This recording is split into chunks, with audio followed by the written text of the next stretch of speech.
the air with two deadly attacks in Texas. First in Allen, as we find out more names of victims at a shooting at an outlet mall. What we're learning tonight about the attacker, who apparently wore a patch that said right-wing death squad, and his extremist posts that included swastikas. We'll take you live on the ground with this developing story. We're also live in Brownsville, where police are scrambling to find out why a man rammed his car into a crowded bus stop, killing 8 people, all believed to be migrants. We have new details tonight as our team is hearing from one person who saw this happen.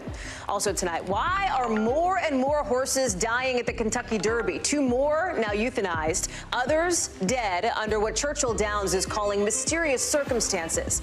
Plus, going for the gold out in California with a new generation of 49ers panning for treasure in the West, looking to hit it big. But why now? We'll tell you. And in tonight's original, one of the NBA's most famous franchises is trying to make history with a bunch of guys who nobody else in the league wanted. We'll explain later in the show.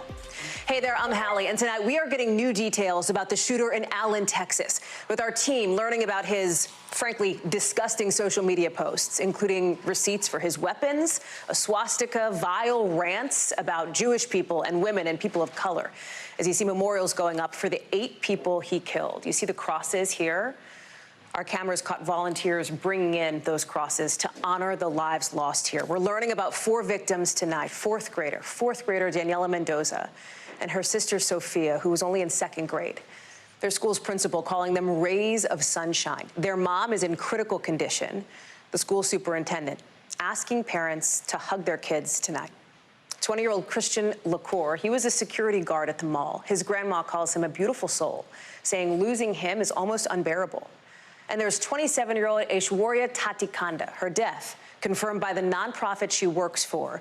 She was an engineer, just finished her master's at Eastern Michigan. Her remains will be sent back to her family in India. Ken Delaney is going to break down what we know about the suspect here in a second. But I want to start on the ground with Stephen Romo, who is live for us in Allen, Texas. It is such a gut punch to hear the stories right now from people who were in the mall, the horrible things they had to see. You think about the families who are living a nightmare now, yet again in this country, after yet another mass shooting, Stephen. Yeah, Hallie, just an awful situation all around. Hearing from people who actually saw the aftermath here, it is gruesome. It is too much to describe, frankly. But the terror that actually happened here when those shots first rang out, people at first thinking that maybe it was construction nearby, and then the screaming started and people started running, hiding in the stores here behind me, trying to get out if they at all possibly could to try to escape this gunman. And some of those people actually saw that gunman and lived to tell about it. Here's what one person had to tell us. I saw it. You physically saw? Yeah. Oh my God. How did? He looked like a police officer. I thought it was a police officer. But why? Since all the gear he was wearing, he even had a little patch in the middle of a security or something.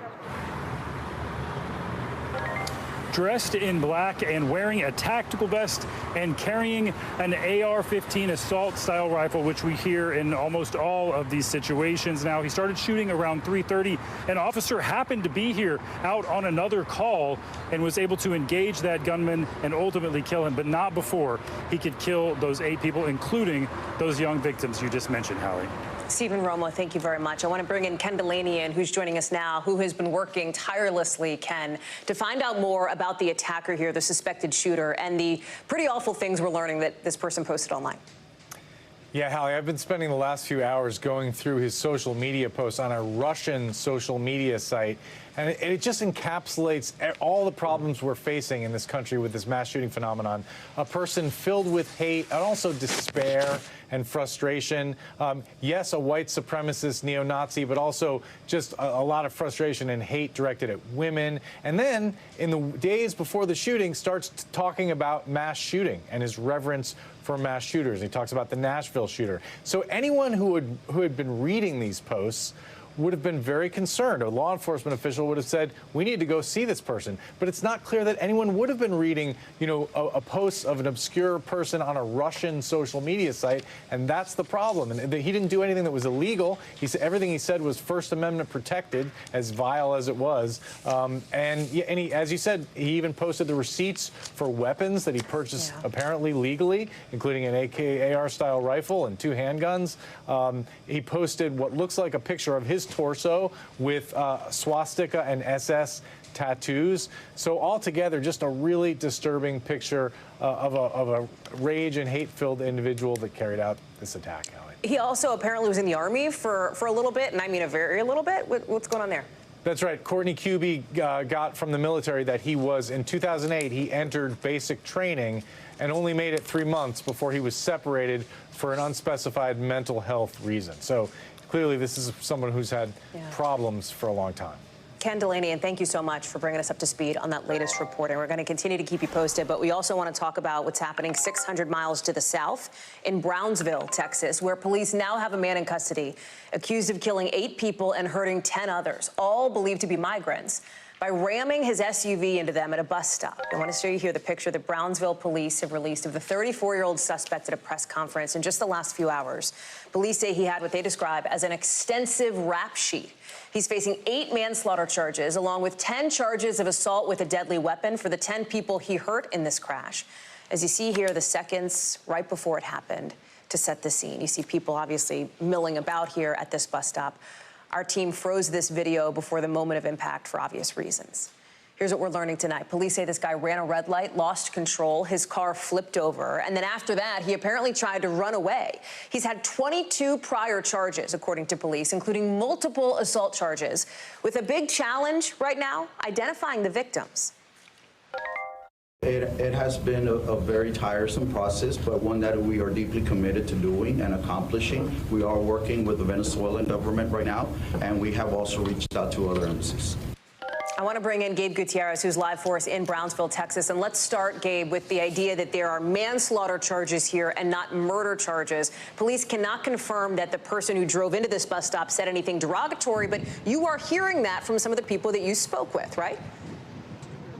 Yeah, Hallie. Look, this is an ongoing investigation, and police say they are not ruling anything out at this point, including whether this might have been intentional. And we did speak with several migrants on the ground, including one person who did say that he saw this firsthand, that as the driver was trying to flee the scene, that he yelled out anti-immigrant rhetoric and that he made an obscene gesture. Take a listen to my conversation with that migrant from Venezuela earlier today.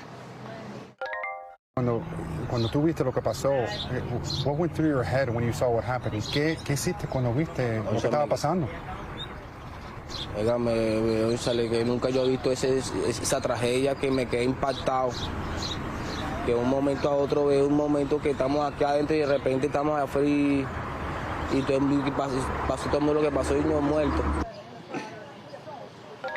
Now, Hallie, that migrant and others that I spoke with were just devastated by what they saw. They were talking about, how they had made this grueling journey from Venezuela and made it through the Darien Gap in Panama. They made it through very difficult terrain in Mexico to make it here, and then for this to happen yesterday. The migrant community at this shelter, again, is just devastated. 8 people killed, 10 others injured.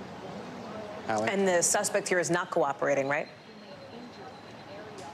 Yeah, that's right. At this point, as far as we know, you mentioned his extensive criminal history. He has not yet entered a plea, but as far as we know, he has not yet cooperated with police, which is why, at this point, the charges are where they are. They are awaiting toxicology reports before any more charges could be pending. Police could not confirm whether that suspect was, in fact, intoxicated when he drove into this group. Several migrants, though, that we spoke with said he appeared to be, though.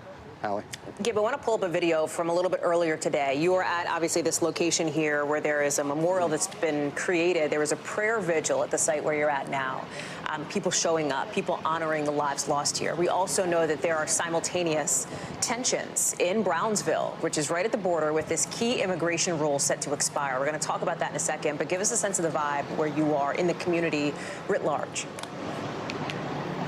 Yeah, Hallie, look, Brownsville is one of the communities here along the border that is under a state of emergency. You see right behind me this makeshift memorial that has been growing here throughout the day, that prayer vigil earlier today. But there is some tension here. There is a sense that, migrants do feel under attack. The reason I say that was case in point. Just within the past hour, Hallie, there was some commotion at the migrant shelter behind me. Migrants, all of a sudden, many of them started to run indoors. And why did they do that? We were asking. Well, it turns out there was a police officer that filled us in. Apparently, there was a driver coming by the migrant shelter that allegedly brandished a weapon, and the police officer then, they started looking for this person. But it speaks to the fear in this community right now, the migrant community, and again, the tensions that are ramping up because of the lifting of Title 42 in the next couple of days could lead, what many Border Patrol officials fear could be an increase in migrant crossings. As many as 10,000 per day is expected, Hallie. Gabe Gutierrez, thank you very much. So on that topic, right, let's talk about how leaders in Texas and beyond, right, in a bunch of border states are getting ready for what Gabe just laid out, that possible spike in migrants because of that rule put in place during the pandemic set to run out later this week. You've got the Texas Governor Greg Abbott announcing today that Texas will create a tactical border force, that's what he calls it, to be deployed to hot spots to, in his words, defend our border. Listen. They will be deployed with the equipment and tools that will be needed for them to be effective. It includes aircraft, it includes boats on the water, night vision, as well as riot gear to prepare for anything they may encounter. Some context here. We're talking about a law that you've probably heard called Title 42, right? Title 42. It's used a lot as like shorthand, but here's what it means. This is a law that basically lets Border Patrol agents turn migrants away over public health concerns. The Trump administration used this in 2020, back when the pandemic started. And even when it was in place, you had nonprofit groups and some officials in border cities saying they've been struggling to keep up with the number of migrants looking to come to this country. And the thing is, Title 42, this law, it goes away starting Thursday. At least that's the plan. So that is why there is so much concern now that this humanitarian crisis could get a lot worse by the end of the week. Wad Venegas is joining us now. It is not just Texas and Arizona where this is a concern. You're there in San Diego, right along the border where people have also tried to cross in. Talk to us about what you're seeing and hearing and what the plan is. Hallie, you can see the border fence behind me, one of two barriers that we have that separates San Diego from Tijuana. We've seen a camp grow by the day, hundreds of migrants that are arriving here. You can see them. They've made tents using plastic blankets and other materials that they find, and some of these blankets that they get from humanitarian organizations. So the migrants here are from all over the world, by the way, some from Europe, South America, even Asia. They've crossed or gotten over that first barrier back there that separates the U.S. between Mexico and arrived here in what essentially is now a no man's land. And they want to turn themselves in to seek asylum. But Border Patrol here is overwhelmed.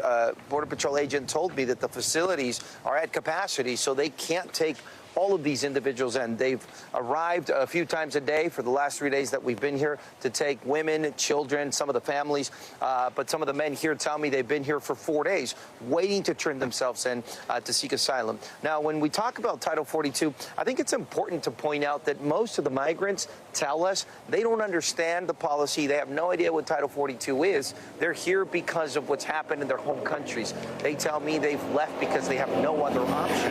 Here's a conversation that I had with a migrant from Venezuela earlier today.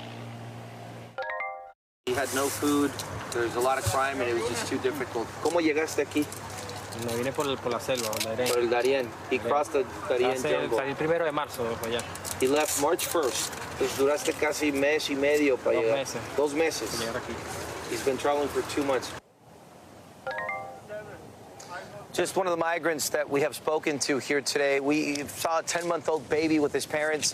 There was some communication with Border Patrol. They've been overwhelmed. We were able to get an organization to call them, and they came in. They finally have taken them. But these are just some of the stories of the migrants that have been arriving. And Hallie, when it comes to Title 42, again, and their understanding of what might happen, some of them do understand that once Title 42 is lifted, things could get quite more difficult, which is confusing with the messaging out there, because DHS Secretary Mayorkas did announce that when Title 42 is lifted, there's going to be a new policy put in place which would facilitate Border Patrol officers expelling migrants. That's still to be announced. So some of these changes that are coming, Hallie. Guad Venegas, right there along the border for us in California, in San Diego. Guad, thank you. To New York now, where the jury is about to get the Donald Trump rape case with closing arguments in that civil trial wrapping up not too long ago, late tonight. The lawyer for E. Jean Carroll, the woman suing Mr. Trump for defamation, is looking to use Mr. Trump's words against him from when the former president said he couldn't possibly have assaulted Carroll because she is, in his words, not my type. But in the closing arguments, Carroll's lawyer pointing out this clip of the former president mistaking Carroll for one of his ex-wives. Listen. It's Marla. You say Marla's in this photo? That's Marla, yeah. That's my wife. Which woman are you pointing to? No, that's Here. Carroll. Oh, the person you just pointed to was E. Jean Carroll. So Carroll's attorney says that moment right there that you just watched, shows that Carroll is, and I'm quoting here, exactly his type.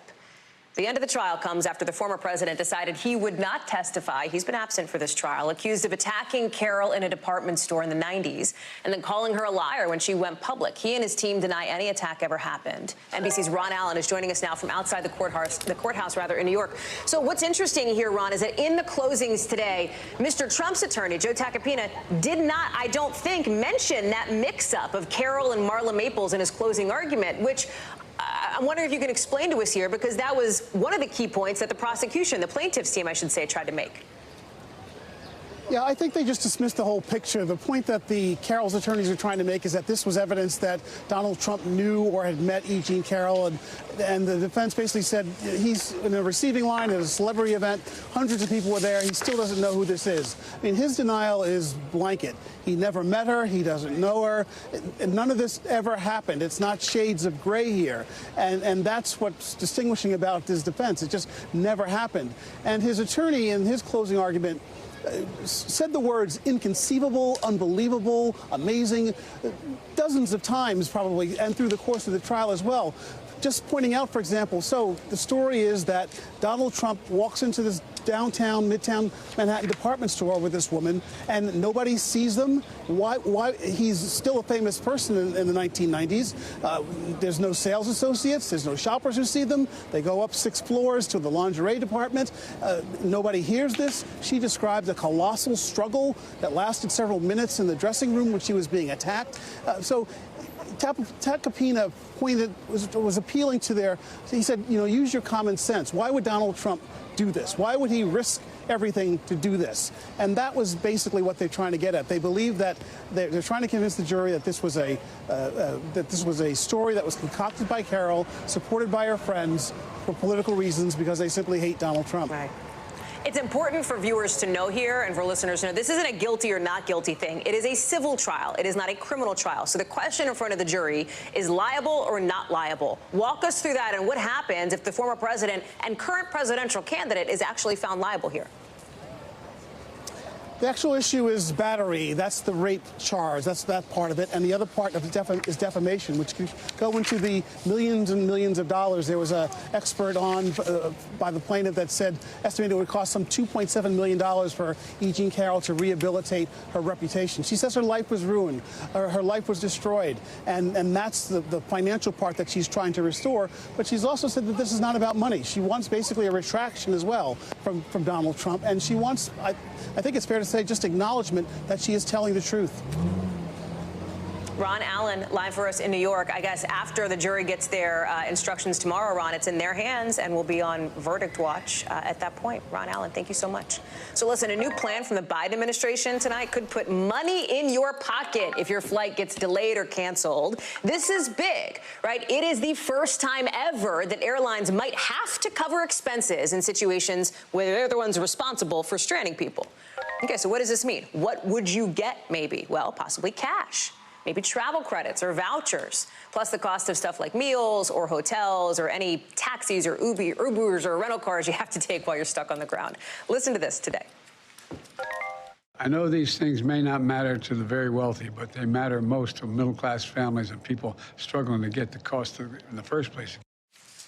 It's the latest move the administration's taking to try to hold airlines accountable after all those flight problems last summer.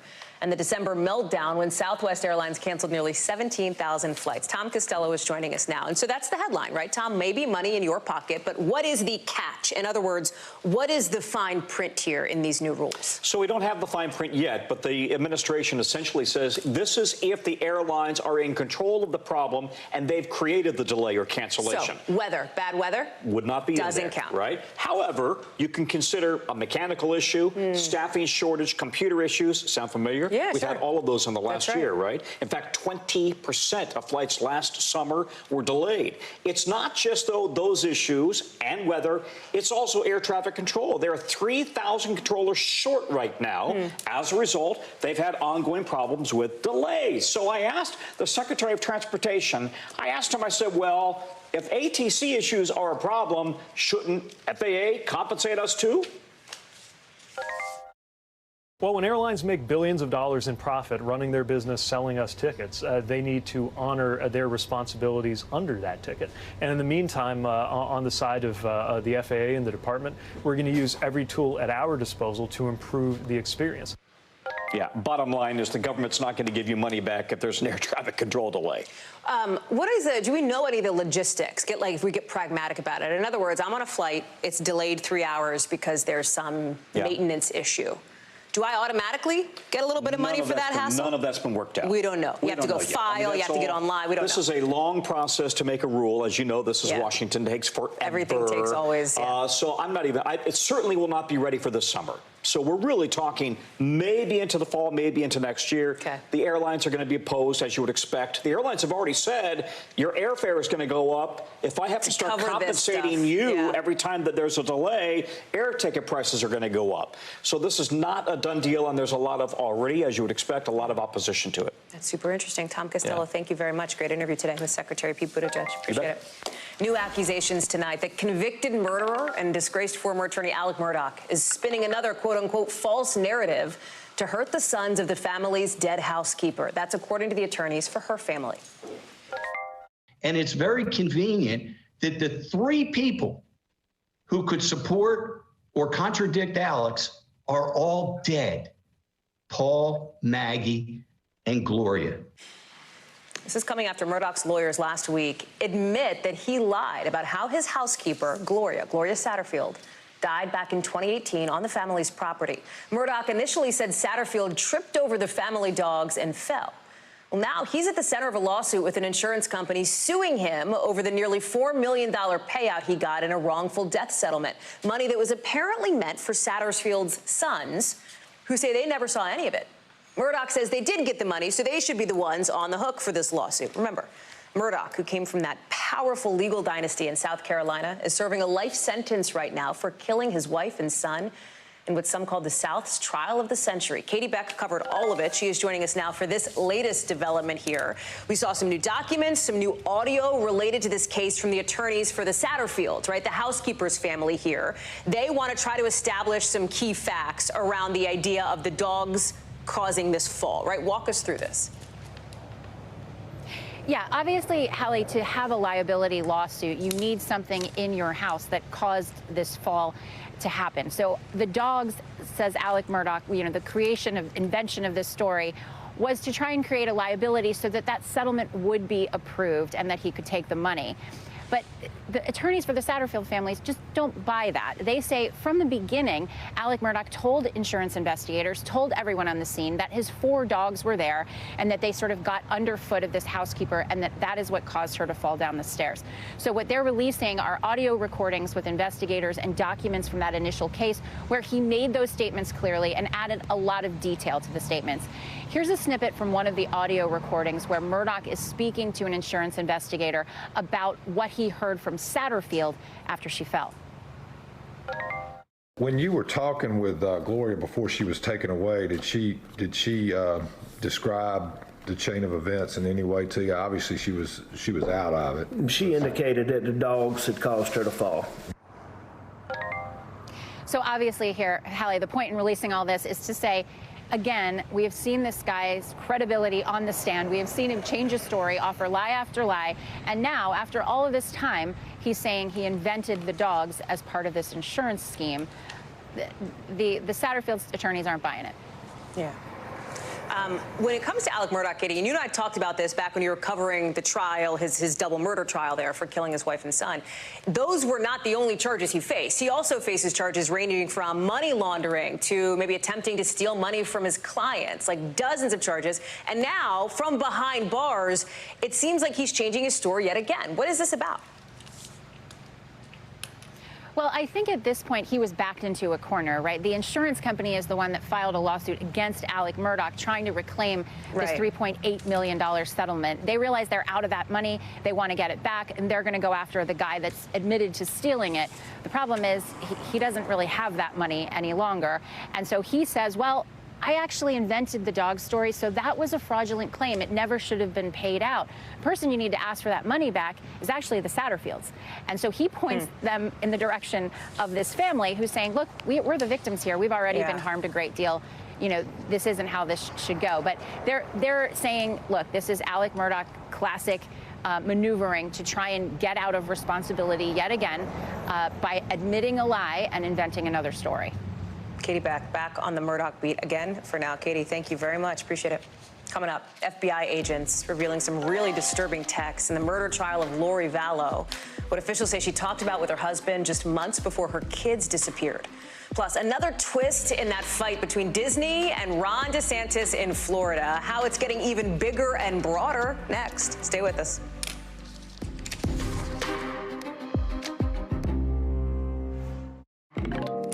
We are learning 2 more horses had to be euthanized at the Kentucky Derby, intensifying the spotlight on horse racing this year, with in all 7 horses dying in the week leading up to the main event Saturday at Churchill Downs. 5 horses were euthanized after getting hurt. 2 horses died under what Churchill Downs calls mysterious circumstances. Officials there described each horse death as unique. Here's what they said, that there was no discernible pattern detected in the injuries sustained, so nothing consistent across all those deaths.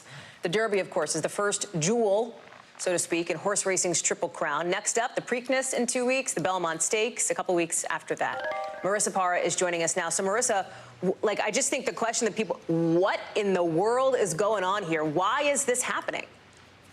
Yeah, that's the question on everyone's mind right now. And we're not just talking about 7 horses who died leading up to the Derby. We're talking about 5 horses that were scratched from participating in the race altogether due to health concerns. 4 of them were due to health concerns. 1 of them was scratched from the race because of that horse's association with one of the trainers that was associated with one of the horse deaths. And so when we look at the horses who died, we know several of them had musculoskeletal injuries. One of them, for instance, had an ankle injury. But the others, we're talking about a mystery right now. Investigators were looking at everything from veterinary records, hay, feed, blood samples, and they haven't really been able to pinpoint what exactly happened here. But this is where something like a necropsy will be so helpful in telling.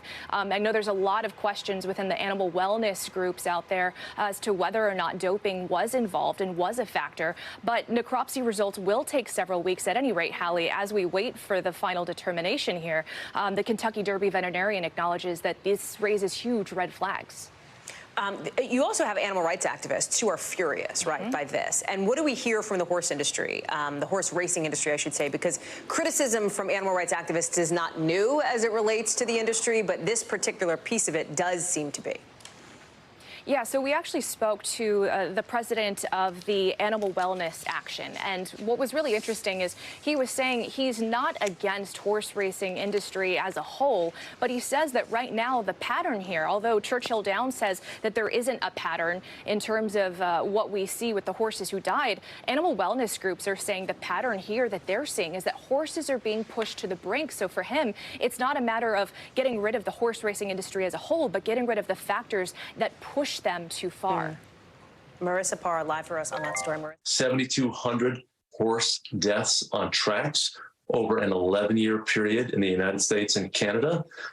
We should not have this level of death and injury for a sport that is supposed to be nonviolent, that involves juveniles or young adult animals who are supposed to be in top condition. So, Hallie, a big part of this is policy that's either going to be put in place or what they're pushing for. That's something we'll explore in a little bit more depth in the next hour. Marissa Parra, thank you so much. I appreciate that. Let's get you over to the 5 things our team thinks you should know about tonight. Number one, federal prosecutors say they want to put the Oath Keepers founder in prison for 25 years. They're describing Stewart Rhodes' actions on January 6th as terrorism and say he should get more time behind bars. If this happens, it would be the longest sentence so far for anybody charged in connection with the attack. Rhodes and another Oath Keeper were found guilty of seditious conspiracy in November. Number two, an FBI agent taking the stand in the Lori Vallow murder trial today, revealing texts between Vallow and her husband, Chad Daybell. Vallow is the Arizona mom accused of killing her 2 children. At one point, her husband says he's placed a spiritual virus inside one of the kids and turned the pain up. Other texts apparently talk about a plan to take the children. Officials say the conversation happened just months before those kids disappeared. Number three, China today blaming the U.S. for the tense relationship between the two countries, saying that America has to reflect deeply, in their words, before things can get better. The comments coming in a meeting between China's foreign minister and the U.S. ambassador. A big sticking point for China, the U.S.'s support for Taiwan, which China sees as a part of its territory. Number four, the long coronation weekend is ending today with the newly crowned King Charles saying he wants to rededicate his life to service. There's a big nationwide, charity event called the Big Help Out. Thousands of organizations got together to get people to volunteer. We're also getting a first look at the royal family's new official portraits. There they are, the King and Queen Consort. Number five, Sum 41 breaking up after, can you believe they've been together for 26 years? Sum 41 has been together for 26 years. What? But I'm only 27. I don't get it. Sum 41 says it's going to finish up their current tour. They said they're going to do a worldwide tour and then break it off. You probably remember their song Fat Lip from back in 2001. You might not, actually, but I do. So listen, down in Florida, Disney is stepping up the pressure in its extraordinary lawsuit against Florida Governor Ron DeSantis. Today, expanding that suit, saying DeSantis is keeping up his, I'm quoting here, retribution campaign against the company. Disney's mentioning a bunch of different things that DeSantis, the Republican governor there, and his state legislature have done, like undercutting some of Disney's land development deals, taking over its safety inspections, adding new regulations onto Disney's monorail. This thing just keeps building, right, this fight, after the company publicly pushed back on DeSantis' controversial so-called Don't Say Gay law last year. And DeSantis isn't backing down. In fact, he is leaning in, even as new reporting from NBC News shows that may be a politically risky posture as he's looking at a 2024 presidential run. While some voters like this Disney feud, some big donors and some party officials do not. NBC's Dasha Burns is one of the reporters on that byline for us. So let's start with sort of where things stand as it relates to this lawsuit here. Disney is not backing down either, right? They are continuing to go on offense, now expanding this suit to try to get, it seems, DeSantis to back off. Is that going to happen?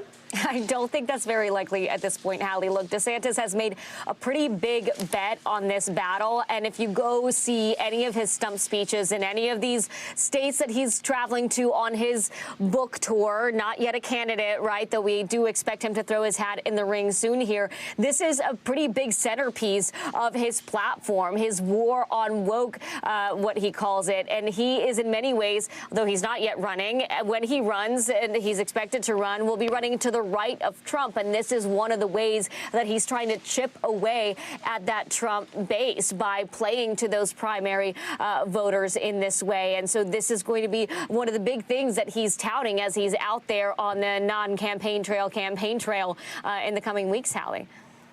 Talk to me about what you're hearing from voters, what you're hearing from some of these Republican operatives, et cetera, about this feud continuing to get bigger and bigger. Well, there's been a lot of speculation in political circles, in the donor circles, in D.C. land, right, about how this might be bad for him, about how this might sink his campaign before it even begins. But there's kind of a different perspective once you get on the ground and actually start talking to voters. And I'm talking about Republican primary voters, right, because that is who he's courting with this. And when you talk to them, and we spent a lot of time, particularly in Lake County, Hallie, which is a county that's next door to Disney World. And that's a county that actually has seen a whole lot of benefit from Disney. It's been a big employer in the area, but it's also a conservative county. And the vast majority of the voters that we talk to there are on the side of DeSantis in this fight. They feel like Disney really stepped out of line when they waded into political waters. I've talked to voters that have canceled their annual passes because of the fact that Disney has gone against DeSantis. They are not taking their kids to Disney World anymore. They're going to other area theme parks instead. Now, when you start start talking to independent voters and to moderate voters, to Democrats, of course, it's quite a different story, and a lot of people think this is not such a good idea. But right now, his immediate uphill climb is taking on Trump in the primary, and for those primary voters, they think this is a good idea. Hallie. Dasha Burns. We'll see how that plays out as we look ahead to whenever Ron DeSantis may decide that he wants to announce he is, in fact, running for president. Thank you. When we come back, Russia launching a bunch of new strikes on Ukraine, their biggest attack in months. So why now? There could be a very specific reason. We'll talk about it live from Kyiv coming up in just a sec.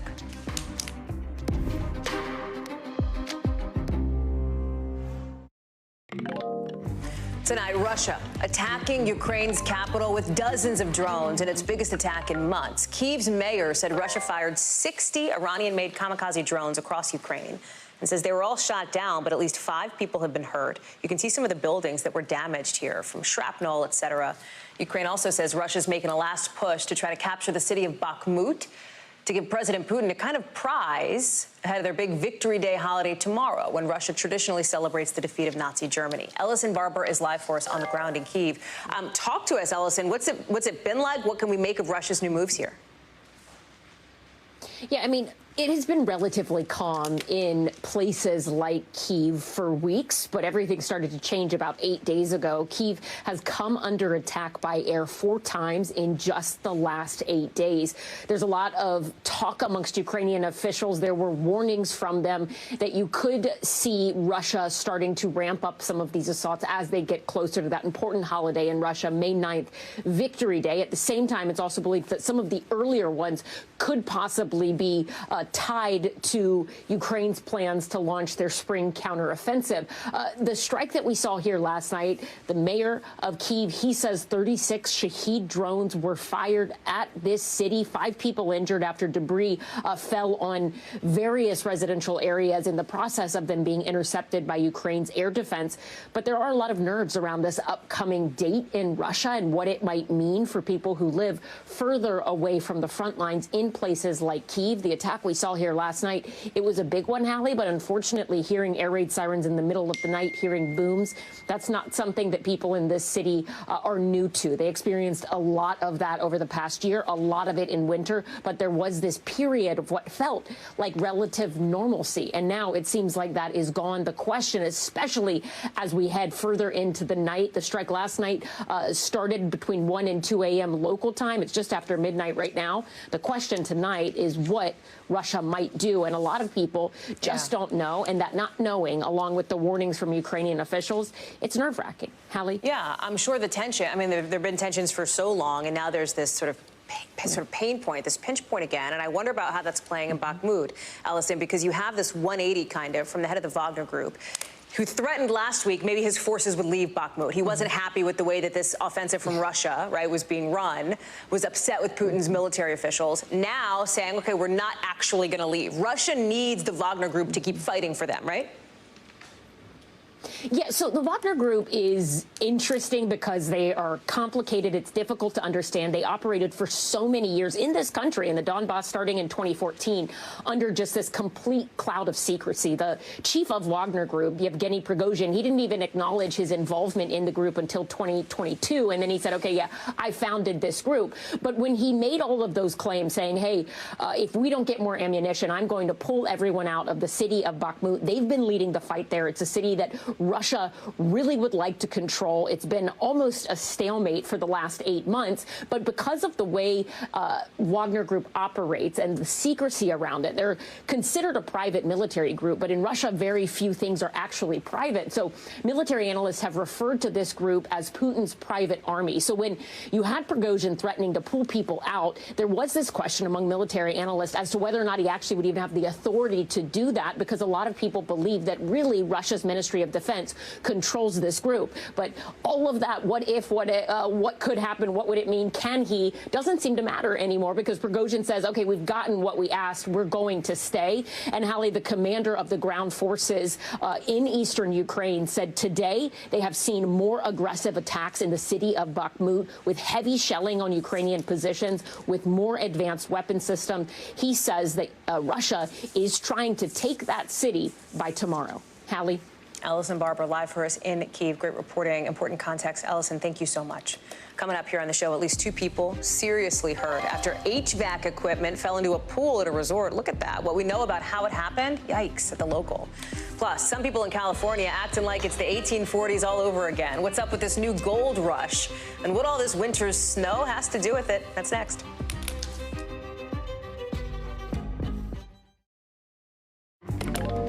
As it starts to warm up and the snow on top of California's mountain ranges starts to melt, some people are bracing for dangerous flooding, but other people are getting ready for something else, a new gold rush. That is not metaphorical. That is, we are literally talking about, you see it, people heading out to rivers in Central California, panning for nuggets of gold, or in some cases, just using their hands to try to scoop some up. If they find a chunk of it, that's a chunk of change. With gold selling right now at $2,000 an ounce, up about 55% from 5 years ago. I want to bring in Steve Patterson, who just got back from gold country. First question, did you find any? Second question, what is this? The 49s again? 1840? What's happening here? First answer is yes. We did find a few flecks of gold. I got what's called a picker, which is like a little nugget, which I was very happy to find. But it's out there. Yeah, I mean, and it works the same way it did in the 1840s. You grab a pan, you rub whatever good luck charm you have, you pray that you get lucky, but you spend hours and hours of hard work digging through sediment in ice-cold streams because of all that snow melt, and you hope you can find some gold. We did with a group of gold miners. You see that guy, his name is Uncle Fuzzy on the screen right now. They took me out to an undisclosed location, and we did find some gold. It's happening because, as you mentioned, the snow melt, all that pressure from the mountains blasting some of the sediment downstream, leading to unearthed gold that we haven't seen for hundreds of years. When I spoke to one of the guys there who brought me out, here's what he said about why it is so particularly easy to find it right now. Listen to this. This year's a great year because the water has just moved so much new material. It's right down the bedrock in certain spots. You've never seen bedrock. So it's a good, it's a great year to really get some easy gold, I call it. Yeah. Easy gold year. Easy gold, yeah.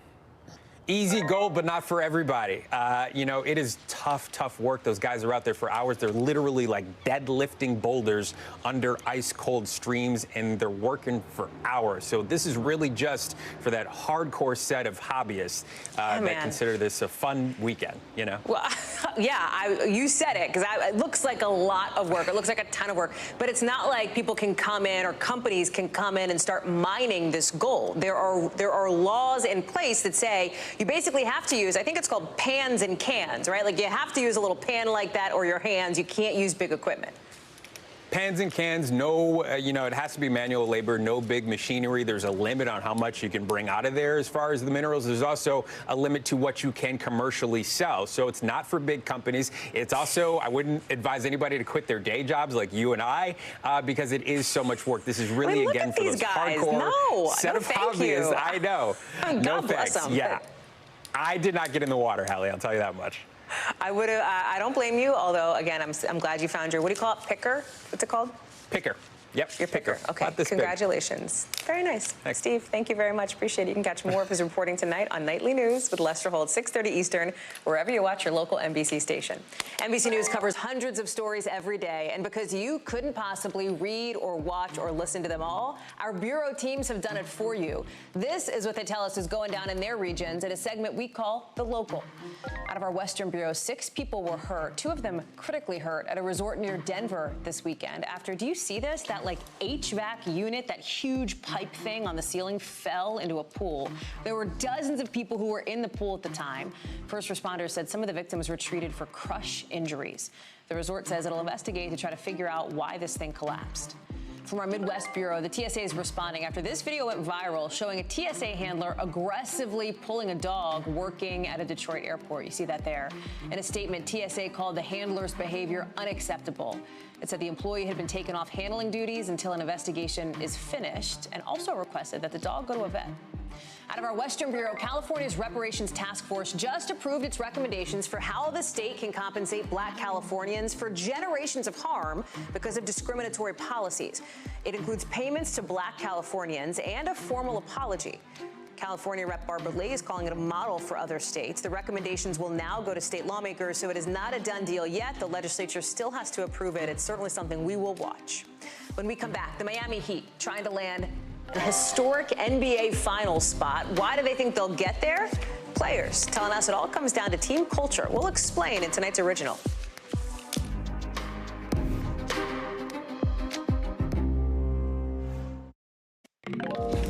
So tonight's original now with in-depth reporting on a topic we've been watching. And tonight, the Miami Heat looking to get a step closer to the NBA Finals and maybe to NBA history. Why? Because they're the 8th seed, and only one other 8th seed has ever made the championship. With the win tonight, the Heat will be up 3-1 against the Knicks. Now, you can't survive in the NBA without a couple stars, and the Heat has them. You see him here, Jimmy Butler, Bam Adebayo, but they're also thriving on the backs of their undrafted players. Guys that teams didn't think had a serious shot coming out of college. 7 of them are now on the roster, including a couple starters, more than any other team in the Eastern Conference, more than all of them combined. What's the secret sauce? They'll tell you it's Heat culture. Sam Brock explains. Success has been synonymous with Miami Heat basketball for years. The championship banners and retired jerseys on the walls speak to that. But you'd also be hard-pressed to find another squad in sports more clearly embodying the definition of team. What does Heat culture mean to you? To me, it's about not making any excuses.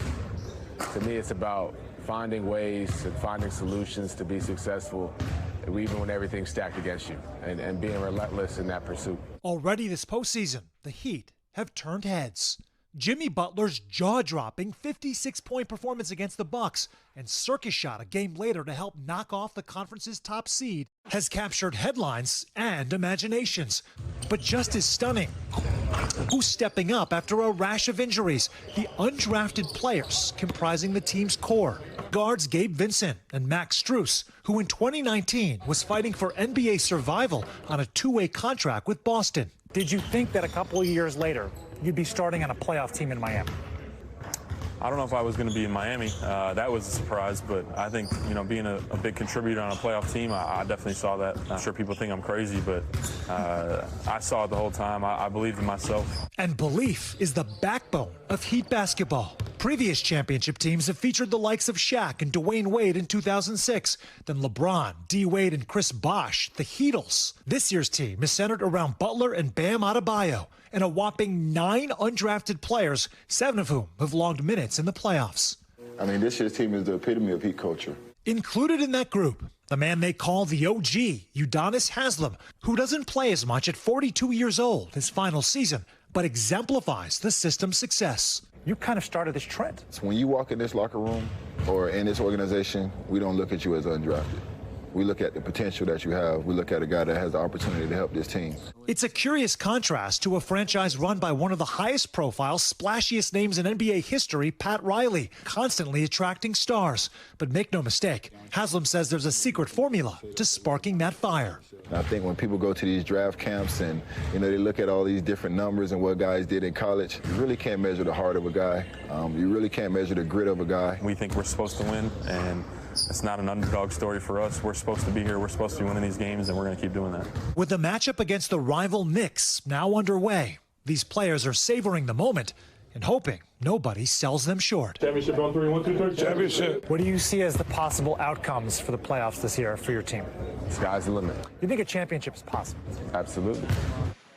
We will see. Sam is outside the Kaseya Center in Miami with, can I tell you, a not terrible assignment to be there interviewing some of those Heat players. Here's the thing. It's not as though they are a classic team of underdogs, right? Yes, a lot of guys on the team who no other teams wanted. And here they are, and that's given them some of that spirit to fight. They also, they were last year's #1 seed. They went to the finals only a few years ago. And even for all that young undrafted talent, they got a lot of vets who have won a lot. I mean, that still is part of the dynamic here.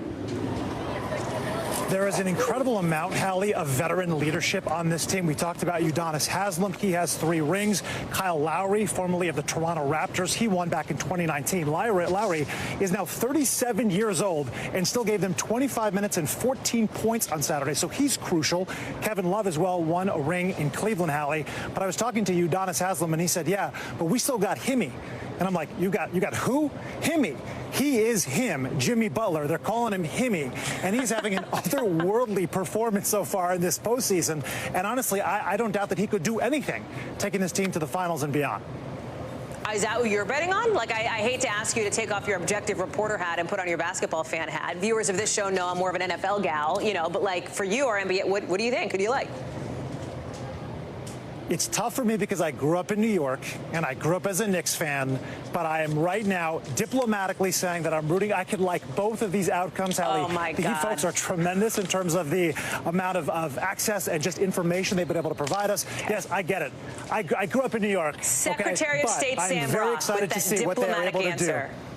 That was the most diplomacy that Coach we've seen Spo this and side of Pat the UN. Riley, you can't doubt those two. True.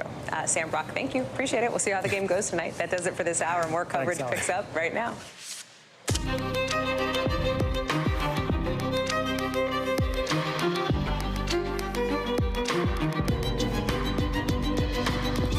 We are coming on the air with two deadly attacks in Texas. First in Brownsville, where police are scrambling to find out why a man rammed his car into a crowded bus stop, killing 8 people, all believed to be migrants. We have new details tonight as our team is hearing from one person who's asking, why us?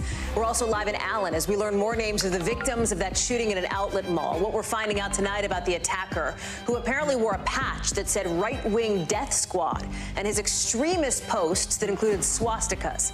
Also tonight, why are more and more horses dying at the Kentucky Derby? 2 more have now been euthanized, others dead under what Churchill Downs is calling mysterious circumstances. Plus, a new move by Disney tonight, stepping up its legal fight with Florida's governor. We're learning a lot tonight about how this battle is playing out with voters. We'll tell you about it.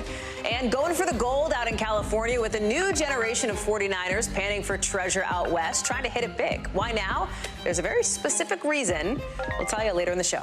Hey there, I'm Hallie, and tonight in Brownsville, Texas, police now have a man in custody accused of killing 8 men and hurting 10 others, all of them believed to be migrants.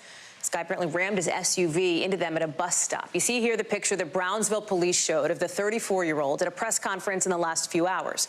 Police say this suspect has what they describe as an extensive rap sheet. He's facing 8 manslaughter charges, along with 10 charges of assault with a deadly weapon for the 10 people he hurt in this crash. These are the seconds. You can see up here that bus stop, right before this happened, just to kind of set the scene here. Our team froze the video before the moment of impact for obvious reasons. Here's what we're learning tonight. Police say that he ran a red light, lost control, and his car flipped over. After that, he apparently tried to run away. He has 22 prior charges, including multiple assault charges, with the big challenge right now, identifying the victims.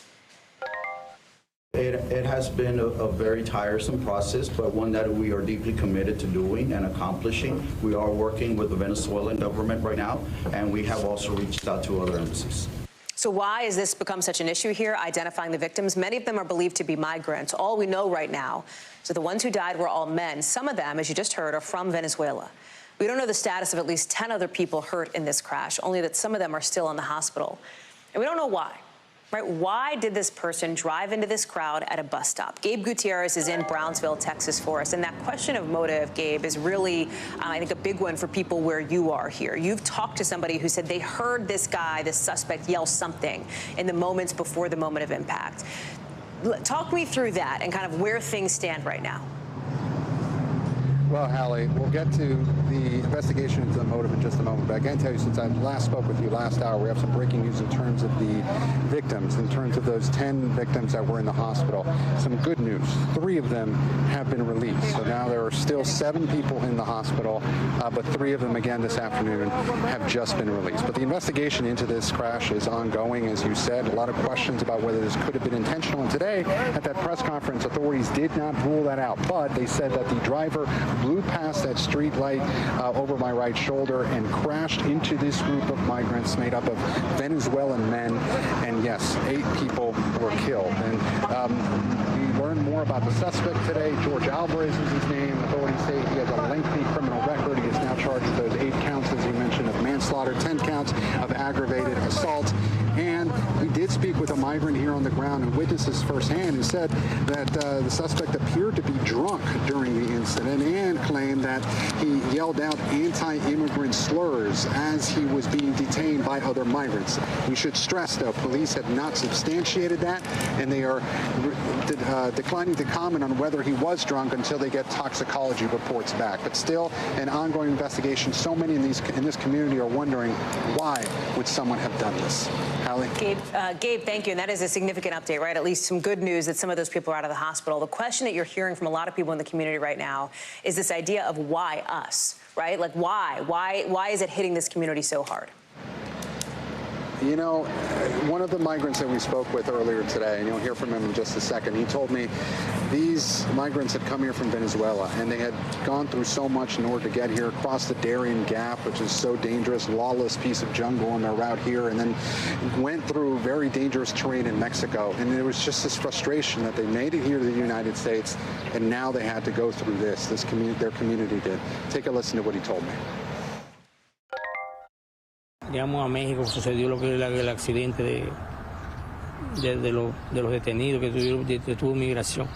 Ahora llegamos aquí con este accidente y lo único que le preguntamos a Dios, ¿qué hicimos? ¿Qué hemos hecho? And again, Hallie, now tensions in this community are ramping up, not just here, but other border communities. Brownsville, of course, under a state of emergency. And within the last hour or so, Hallie, we also got an update from police. They are now investigating reports that a man brandished a weapon at this migrant shelter just a short time ago, within the past few hours. The person has just been arrested on a drug charge, but they're looking to see whether he might have had a weapon on him.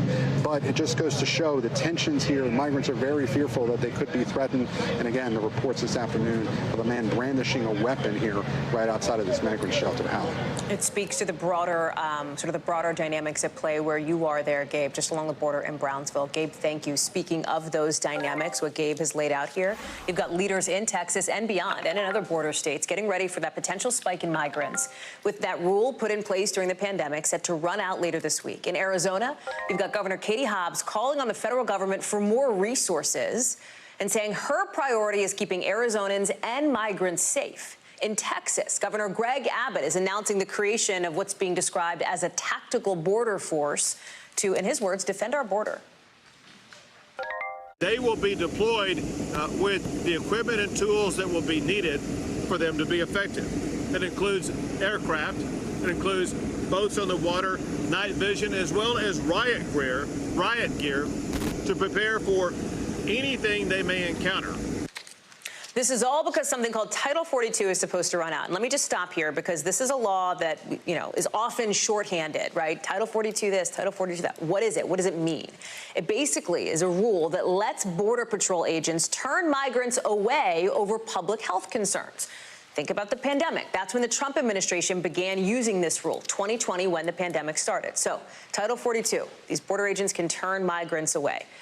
Even with that in place, some nonprofit groups and officials in border cities say they were struggling to keep up with the number of people looking to come into the U.S. So now the thing is, this law, Title 42, it goes away starting Thursday evening. At least that is the plan here, right? And that is why there's so much concern, because there is a potential that this humanitarian crisis could get worse after that. Rod Venegas is joining us now. So tell us what it is like where you are on the ground. We've talked about Texas and Arizona. You're in California, where there's a lot of people hoping that they are able to get the opportunity to come across to the U.S.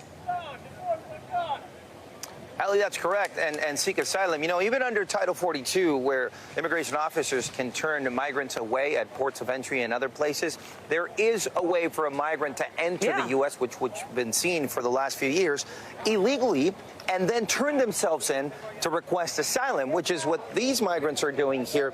These are migrants that came across the first barrier over where the Mexican side is and then got caught in between the second border fence. So what you're seeing right now specifically is communication. This is one of the workers, Pedro Rios. He works with one of the organizations that brings aids to the workers, some of the aid to the workers.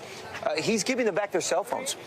Between members of the media and some of the organizations that are helping, everyone's helping charge their phones because they're stuck in this area without being able to communicate. So this has been a very important job for people like Pedro to do.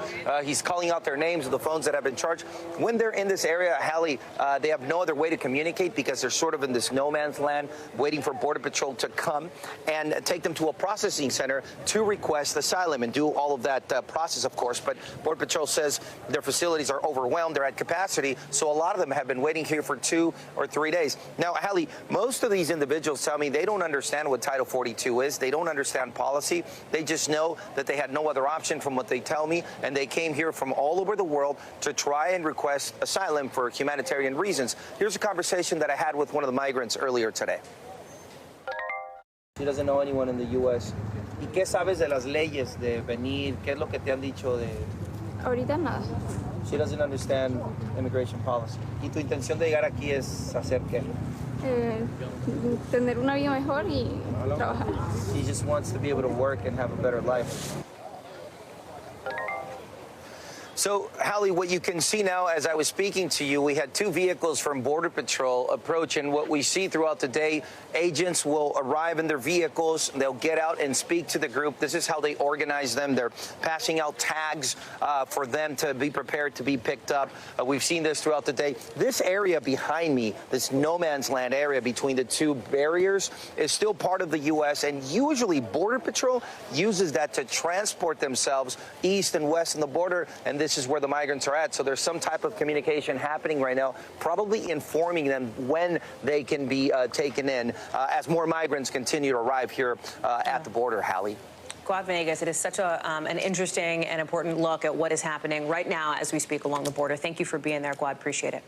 600 miles north of where we're finding Allen, Texas, a bit further to the east of where Guad is, we are getting some new details in Allen about the shooter at a mall, as our team learns more about those, candidly, pretty disgusting social media posts that include receipts for his weapons, a swastika, terrible rants about Jewish people and women and people of color. Memorials are going up now for the 8 people he killed. You can see some volunteers here. Our camera's capturing volunteers bringing those crosses that were set up to then honor them. As we're learning about 4 victims tonight, 4th grader Daniela Mendoza and her sister Sophia, who's just in 2nd grade. Their school's principal calling them rays of sunshine. Their mom's in critical condition, with the superintendent of the school district asking parents to hug their kids tonight. 20-year-old Christian LaCour was a security guard at the mall. His grandma calls him a beautiful soul, saying losing him is almost unbearable. And 27-year-old Aishwarya Tatikanda, her death confirmed by the nonprofit she works for. She was an engineer. She just finished up her master's at Eastern Michigan. Her remains will be sent back to her family in India. Ken Delaney is joining us to break down what we know about the suspect in just a minute, but I want to start on the ground with Stephen Romo, live for us in Allen, Texas. Stephen, walk us through the latest on the investigation and what you're hearing from people in the community. Yeah, Hallie, as you can imagine, people here are traumatized by what happened and increasingly outraged as the new details emerge, especially the ages of these victims. This happened on a Saturday here at these outlets, which is just a sprawling outlet mall just north of Dallas. Many people from all the suburbs come here, and they were here, many of them, hundreds of them, when those shots started to ring out, and they took off running, trying to get away from this shooter, but they could not do that before he ended up killing 8 people. That officer that happened to be nearby at the time did encounter him and was able to take him out, but not before he inflicted all of that carnage. Listen to what some of the people who were here at the time had to say. I saw it. You physically saw? Yeah. Oh my God. How did? Was He looked like a police officer. I thought it was a police officer. But why?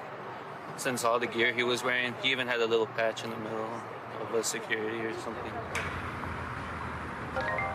Now, we've heard that many times before about him wearing this black outfit, this black uniform with a black tactical vest on, carrying that AR-15 style weapon, and investigators saying that they found more weapons in his vehicle once they were able to finally look inside his vehicle. The reaction here is outrage, Hallie, but I got to tell you, I'm from this area, and many people are saying they have no doubt that nothing is going to change. They say if it didn't change after Sandy Hook and all of the mass shootings, they just don't think anything's going to change now.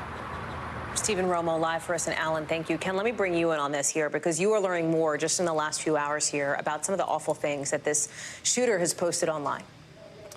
Terrible things, Hallie, but it's the same old story. There were clear warning signs here on public social media. Now, this happened to be on a Russian site, but all I had to do was sign up for it, and I had complete access to all this shooter's posts going back several years, and what you find are hateful postings, white supremacist neo-Nazi postings, rants against women, and then you also find in the last few weeks before the shooting, postings about a fascination with mass shootings. At one point, he even muses that a coworker once said to him, "When you come shoot up this place, can you please spare me?" He was talking about how some people see right through him. So any law enforcement officer who happened to be reading that, would have said, we need to intervene here. But the point is, no one is seeing this stuff. No one said anything. There were also, as you mentioned, receipts for weapons he purchased, a photo of what looks like his torso with swastika and SS tattoos. So altogether, a really disturbing picture of somebody who is deeply disengaged from society and also growing ever more fascinated with mass shootings. Ken Delaney, and thank you for that reporting. I appreciate it.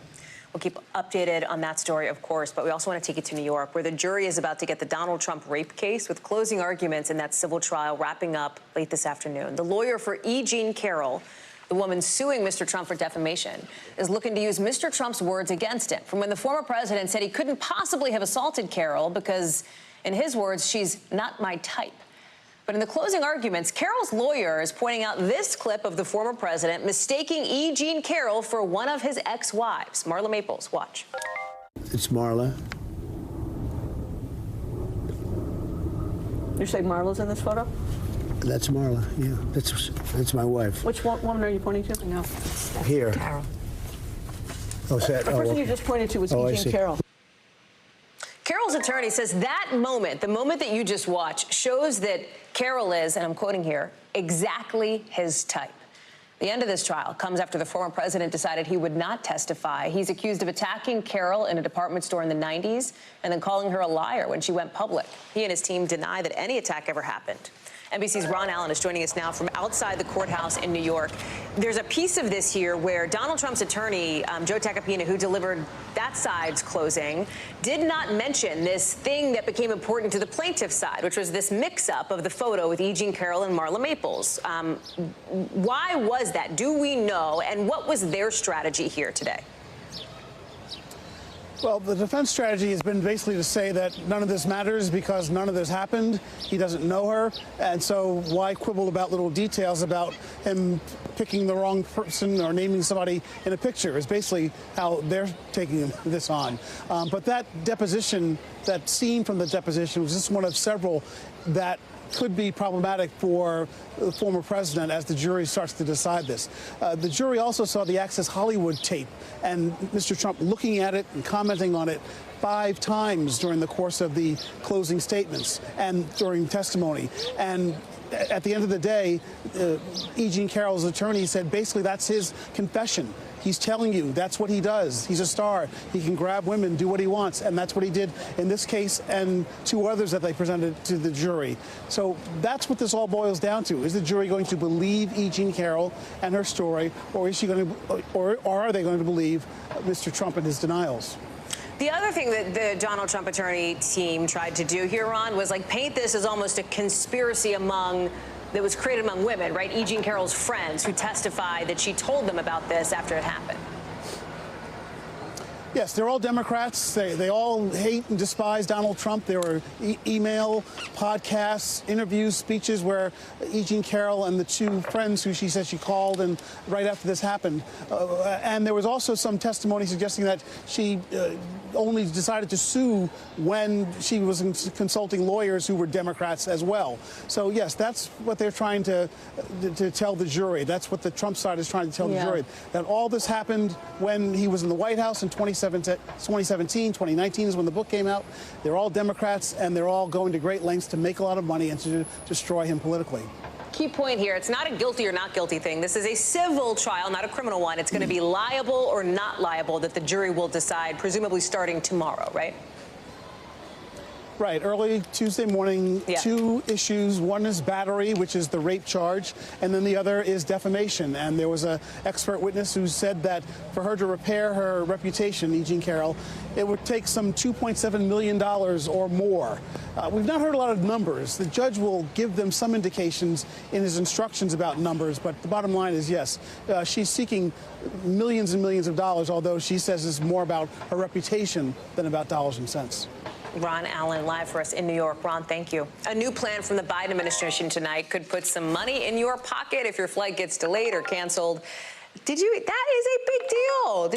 They're going to put money in your pocket, right? They're going to have to cover the expenses that you pay in situations where they're the ones responsible for stranding people. Okay, so what does this mean tangibly?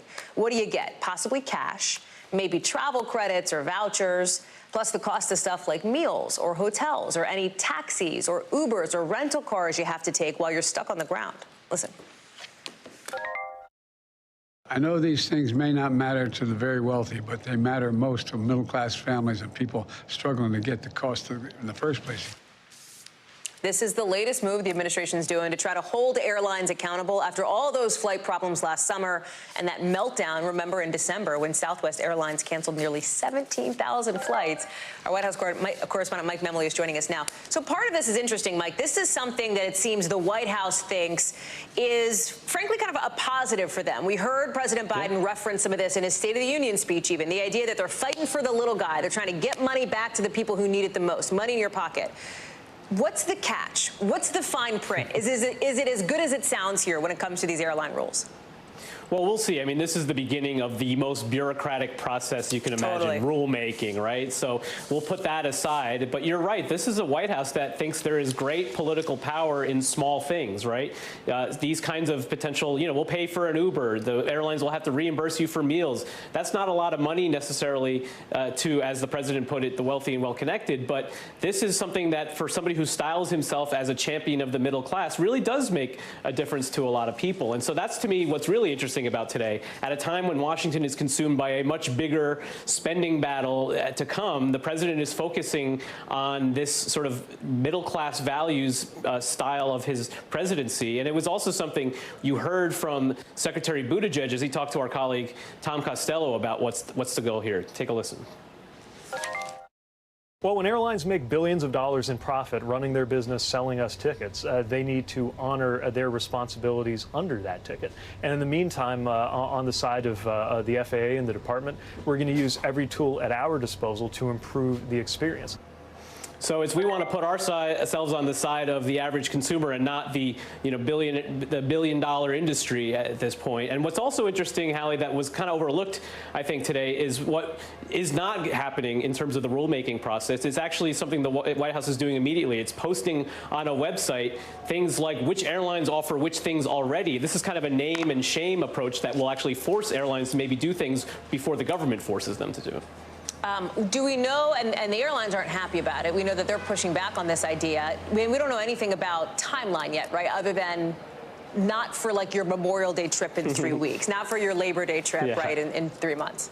Yeah, that's the risk of this, because I think some people will think, all right, this is going to happen immediately. No, this is a long, drawn-out process. It requires the public to offer their input. It also allows the industry to offer their input. And you can imagine what they're going to say, or at least what they'll hint. They'll say, if we're going to end up obligating to spend more money to reimburse for this kind of stuff, it'll add up, and we'll ultimately pass that on to consumers in the form of higher prices. But it's interesting, they're modeling some of these ideas by what's already happening in the European Union. Canada also offers these kinds of things through government policy. And so in some ways, the U.S. is catching up here to what the rest of the, at least the Western world, is doing here. Mike Memoli live for us at the White House. Mem, thank you very much. Appreciate it. Some new accusations tonight that convicted murderer and disgraced former attorney Alec Murdaugh is spinning another, quote-unquote, false narrative to hurt the sons of the family's dead housekeeper. That's according to the attorneys for her family. Listen. And it's very convenient that the three people who could support or contradict Alex are all dead: Paul, Maggie, and Gloria. It's coming after Murdaugh's lawyers last week admitted he lied about how his housekeeper, Gloria, you heard her reference there, Gloria Satterfield, about how she died back in 2018 on the family's property. Murdaugh initially said Satterfield tripped over the family dogs and fell. Now he's at the center of a lawsuit with an insurance company that's suing him over the nearly $4 million he got in a wrongful death settlement. Money that was apparently meant for Satterfield's sons, who say they never saw any of it. Murdaugh says they did get the money, so they should be the ones on the hook for this lawsuit. Remember, Murdaugh, who came from this powerful legal dynasty in South Carolina, is serving a life sentence right now for killing his wife and son in what some called the South's trial of the century. Katie Beck joins me now. We saw some new documents, some new audio related to this case from the attorneys for the Satterfields, right? The housekeeper's family here. They want to try to establish some key facts around the idea of the dogs causing this fall, right? Walk us through this. Yeah, obviously, Hallie, to have a liability lawsuit, you need something in your house that caused this fall to happen. So the dogs, says Alec Murdaugh, the invention of this story was to try and create a liability so that that settlement would be approved and that he could take the money. But the attorneys for the Satterfield families just don't buy that. They say from the beginning, Alec Murdaugh told insurance investigators, told everyone on the scene that his 4 dogs were there and that they sort of got underfoot of this housekeeper and that is what caused her to fall down the stairs. So what they're releasing are audio recordings with investigators and documents from that initial case where he made those statements clearly and added a lot of detail to the statements. Here's a snippet from one of the audio recordings where Murdaugh is speaking to an insurance investigator about what he heard from Satterfield after she fell. When you were talking with Gloria before she was taken away, did she describe the chain of events in any way to you? Obviously, she was out of it. She indicated that the dogs had caused her to fall. So obviously here, Hallie, the point in releasing all this is to say, again, we have seen this guy's credibility on the stand. We have seen him change his story, offer lie after lie. And now, after all of this time, he's saying he invented the dogs as part of this insurance scheme. The Satterfield's attorneys aren't buying it. Yeah. When it comes to Alec Murdaugh, Katie, and you and I talked about this back when you were covering the trial, his double murder trial there for killing his wife and son, those were not the only charges he faced. He also faces charges ranging from money laundering to maybe attempting to steal money from his clients, like dozens of charges. And now, from behind bars, it seems like he's changing his story yet again. What is this about? Well, I think at this point he was backed into a corner, right? The insurance company is the one that filed a lawsuit against Alec Murdaugh trying to reclaim this $3.8 million settlement. They realize they're out of that money. They want to get it back, and they're going to go after the guy that's admitted to stealing it. The problem is he doesn't really have that money any longer. And so he says, well, I actually invented the dog story, so that was a fraudulent claim. It never should have been paid out. The person you need to ask for that money back is actually the Satterfields. And so he points them in the direction of this family who's saying, look, we're the victims here. We've already been harmed a great deal. You know, this isn't how this should go. But they're saying, look, this is Alec Murdaugh classic maneuvering to try and get out of responsibility yet again by admitting a lie and inventing another story. Katie back on the Murdaugh beat again for now. Katie, thank you very much. Appreciate it. Coming up, the FBI says it's making a big breakthrough in an investigation that started more than 2 years ago, and it's all thanks to this pink beret. We'll explain in our 5 things. Plus, how an Australian woman says she survived for 5 days stranded with no food or cell service. You got to hear this one. That's later this hour in The Global.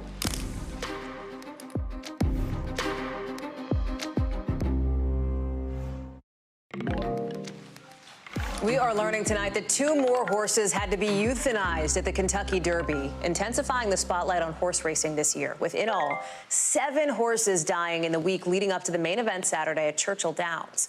5 horses were euthanized after getting hurt. 2 died under what Churchill Downs calls mysterious circumstances. Officials there describing each horse death as unique. And you see, here's what they said, right? That there was no discernible pattern detected in the injuries sustained, so nothing consistent across those deaths. The Derby is the first jewel, so to speak, in horse racing's Triple Crown. Next up is the Preakness in 2 weeks, and the Belmont Stakes a few weeks after that. Marissa Parra is joining us now. What is happening, Marissa, right? Like, why is this happening? It obviously feels different than years past. What do we know? Well, we know that for some of those horses, they had musculoskeletal injuries. So one of them had an ankle injury, for instance. But as you just mentioned, some of this remains a mystery with some of those horses. Investigators have been looking at everything from veterinary records, the horse feed, the hay, and even blood samples. And so far, they haven't been able to determine or solve that mystery. But this is when something like a necropsy will be so telling, Hallie. There's a lot of questions that remain here. Was doping involved? Was there some sort of defect? So as those questions remain unanswered, Hallie, one thing we do know is that this many deaths on one racetrack is completely abnormal. Yeah. There's also this issue of the way that the horse racing industry is responding, because, you know, for animal rights activists, there are obvious concerns here as it relates to this moment. I know you've been doing some reporting on this. Tell us about it. Yeah, absolutely. So we've been speaking to animal wellness groups, and I think the collective feeling among them, just not only speaking to the president of one group not long ago, but just looking online, the collective answer is that something has to give here. So we spoke to the president of Animal Wellness Action, who pointed to 7,200 horse deaths on racing tracks over the last 11 years. And he says he's not against the horse racing industry as a whole. He is against pushing horses past the brink of death for the sake of money. If you are a winner, your horse can go out to stud and you know, have offspring that are sold for millions of dollars potentially. So this is about putting profits over the well-being of horses. So, Hallie, a couple of things here. You may remember in 2019, 30 horses died in Santa Anita, and there were sweeping reforms that followed that alone, not just in how horses were trained, but how they were even warmed up during the days before racing as they were in the process of training. And in just a few weeks, there is a new national governing body that oversees horse racing, and they will be overseeing a new national standard for doping within the horse racing industry, and that's going to set a national standard in a way that we haven't seen before. Before, it was really left up to the states. That policy goes into effect at the end of May, just before the Belmont Stakes. Hallie. Marissa Parra live for us on that. Marissa, thank you for the update. Appreciate it. Let's get you over to the 5 things our team thinks you should know about tonight. Number 1, we're just learning that a group of Republican senators have sent a letter to the head of the Finance Committee, a Democrat, saying they're concerned about what they describe as unprecedented attacks on the Supreme Court in their view. Late last month, this Senator, Ron Wyden, requested tax return info from Harlan Crow. He's a wealthy donor who reportedly paid for stuff like trips and gifts for Justice Clarence Thomas, and Thomas apparently did not disclose them the right way, according to some reporting that came out. Thomas has said they did not meet the requirements for disclosure. Number 2, the Justice Department has charged a woman who stormed the Capitol while wearing a pink beret with 4 federal counts today. As NBC News first scooped, one of this woman's exes ID'd her and reported her to the FBI after she was featured in a viral tweet from the Bureau last month. The guy's a designer. He was in the checkout line at a Joann Fabrics with his buddy. When he showed him this viral tweet, the guy's like, wait, that's my ex, and now she's been charged. There's a warrant out for her arrest. Number 3, North Dakota's governor has signed a bill letting public school teachers and state government employees ignore their students' and colleagues' preferred gender pronouns. The law goes into effect immediately. It also requires teachers to tell a parent or guardian if a student identifies as transgender, one of the broader crackdowns on LGBTQ+ rights that we've seen in state houses across the country. Number 4, a newly discovered group of butterflies is being named after Sauron, you know, the villain from Lord of the Rings. They're getting the name because of the distinctive pattern of spots on the wings. Do you see that evil flaming eye, and then compare it to the butterfly? That's thus the name. There's only 2 species in the group so far, but scientists think there are a lot more out there. Number 5, The Weeknd says he wants to kill The Weeknd. The singer's real name is Abel Tesfaye, and in an interview with W Magazine promoting his new HBO show, he says he wants to eventually retire his stage name. So he's not quitting music, just quitting the name. He said, I'm definitely trying to shed that skin and be reborn. In Florida, Disney is stepping up the pressure in its extraordinary lawsuit against Florida Governor Ron DeSantis, today expanding that suit, saying DeSantis is keeping up his, I'm quoting here, retribution campaign against the company. They're mentioning a bunch of different things the Republican governor and his state legislature have done lately, like undercutting some of Disney's land development deals, taking over safety inspections, adding new regulations onto Disney's monorails.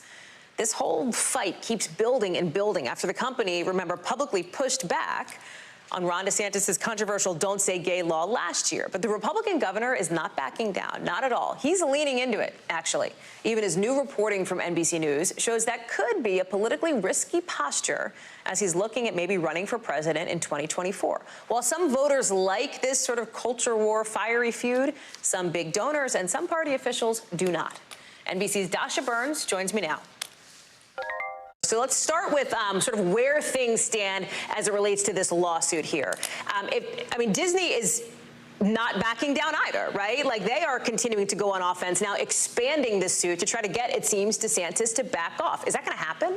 I don't think that's very likely at this point, Hallie. Look, DeSantis has made a pretty big bet on this battle, and if you go see any of his stump speeches in any of these states that he's traveling to on his book tour, not yet a candidate, right, though we do expect him to throw his hat in the ring soon here, this is a pretty big centerpiece of his platform, his war on woke, what he calls it. And he is in many ways, though he's not yet running, when he runs, and he's expected to run, will be running to the right of Trump. And this is one of the ways that he's trying to chip away at that Trump base by playing to those primary voters in this way. And so this is going to be one of the big things that he's touting as he's out there on the non-campaign trail, in the coming weeks, Hallie.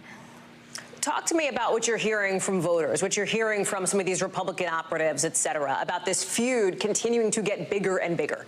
Well, there's been a lot of speculation in political circles, in the donor circles, in D.C. land, right, about how this might be bad for him, about how this might sink his campaign before it even begins. But there's kind of a different perspective once you get on the ground and actually start talking to voters. And I'm talking about Republican primary voters, right, because that is who he's courting with this. And when you talk to them, and we spent a lot of time, particularly in Lake County, Hallie, which is a county that's next door to Disney World, and that's a county that actually has seen a whole lot of benefit from Disney. It's been a big employer in the area, but it's also a conservative county. And the vast majority of the voters that we talk to there are on the side of DeSantis in this fight. They feel like Disney really stepped out of line when they waded into political waters. I've talked to voters that have canceled their annual passes because of the fact that Disney has gone against DeSantis. They are not taking their kids to Disney World anymore. They're going to other area theme parks instead. Now, when you start talking to independent voters and to moderate voters, to Democrats, of course, it's quite a different story, and a lot of people think this is not such a good idea. But right now, his immediate uphill climb is taking on Trump in the primary, and for those primary voters, they think this is a good idea, Hallie. Dasha Burns. We'll see how that plays out as we look ahead to whenever Ron DeSantis may decide that he wants to announce he is, in fact, running for president. Thank you. When we come back, Russia hitting Kyiv with its biggest attack in months today. Why tomorrow could be even worse. We're talking about it with our reporter in the city next.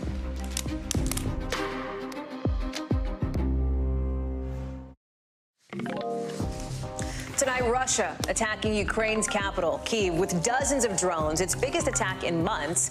Kyiv's mayor says Russia fired 60 kamikaze drones across Ukraine and says they were all shot down, but at least 5 people are hurt. And look at this. You can see some of the buildings that got damaged. Ukraine also says Russia's making a last push to try to capture the city of Bakhmut ahead of tomorrow's big holiday in Russia, this Victory Day, when Russia traditionally celebrates the defeat of Nazi Germany. It's an important day for Putin, and he hopes to go into it with a kind of win. Ellison Barber is on the ground for us in Kyiv. Talk to us, Ellison. What's it been like? What can we make of Russia's new moves here? Yeah, I mean, it has been relatively calm in places like Kyiv for weeks, but everything started to change about 8 days ago. Kyiv has come under attack by air 4 times in just the last 8 days.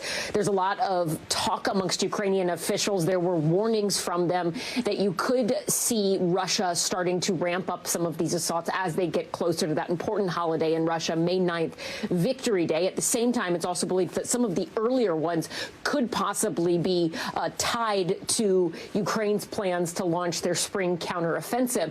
The strike that we saw here last night, the mayor of Kyiv, he says 36 Shahed drones were fired at this city. 5 people injured after debris fell on various residential areas in the process of them being intercepted by Ukraine's air defense. But there are a lot of nerves around this upcoming date in Russia and what it might mean for people who live further away from the front lines in places like Kyiv. The attack we saw here last night, it was a big one, Hallie, but unfortunately hearing air raid sirens in the middle of the night, hearing booms, that's not something that people in this city are new to. They experienced a lot of that over the past year, a lot of it in winter, but there was this period of what felt like relative normalcy, and now it seems like that is gone. The question, especially as we head further into the night, the strike last night started between 1 and 2 a.m. local time. It's just after midnight right now. The question tonight is what Russia might do. And a lot of people just don't know, and that not knowing, along with the warnings from Ukrainian officials, it's nerve-wracking. Hallie? Yeah, I'm sure the tension, I mean, there have been tensions for so long, and now there's this sort of pain point, this pinch point again, and I wonder about how that's playing in Bakhmut, Allison, because you have this 180 kind of from the head of the Wagner group, who threatened last week maybe his forces would leave Bakhmut. He wasn't happy with the way that this offensive from Russia, right, was being run, was upset with Putin's military officials, now saying, okay, we're not actually going to leave. Russia needs the Wagner group to keep fighting for them, right? Yeah, so the Wagner Group is interesting because they are complicated. It's difficult to understand. They operated for so many years in this country, in the Donbass, starting in 2014, under just this complete cloud of secrecy. The chief of Wagner Group, Yevgeny Prigozhin, he didn't even acknowledge his involvement in the group until 2022. And then he said, okay, yeah, I founded this group. But when he made all of those claims saying, hey, if we don't get more ammunition, I'm going to pull everyone out of the city of Bakhmut. They've been leading the fight there. It's a city that Russia really would like to control. It's been almost a stalemate for the last 8 months, but because of the way Wagner Group operates and the secrecy around it, they're considered a private military group, but in Russia, very few things are actually private. So military analysts have referred to this group as Putin's private army. So when you had Prigozhin threatening to pull people out, there was this question among military analysts as to whether or not he actually would even have the authority to do that, because a lot of people believe that really Russia's Ministry of Defense controls this group. But all of that, what if, what could happen, what would it mean, can he, doesn't seem to matter anymore, because Prigozhin says, okay, we've gotten what we asked, we're going to stay. And Hallie, the commander of the ground forces in eastern Ukraine, said today they have seen more aggressive attacks in the city of Bakhmut, with heavy shelling on Ukrainian positions, with more advanced weapon systems. He says that Russia is trying to take that city by tomorrow. Hallie? Allison Barber, live for us in Kyiv. Great reporting, important context. Allison, thank you so much. NBC News covers hundreds of international stories every day, and because you couldn't possibly read or watch or listen to them all, our foreign desk has done it for you. Here's some of what they're watching in a new segment we call The Global.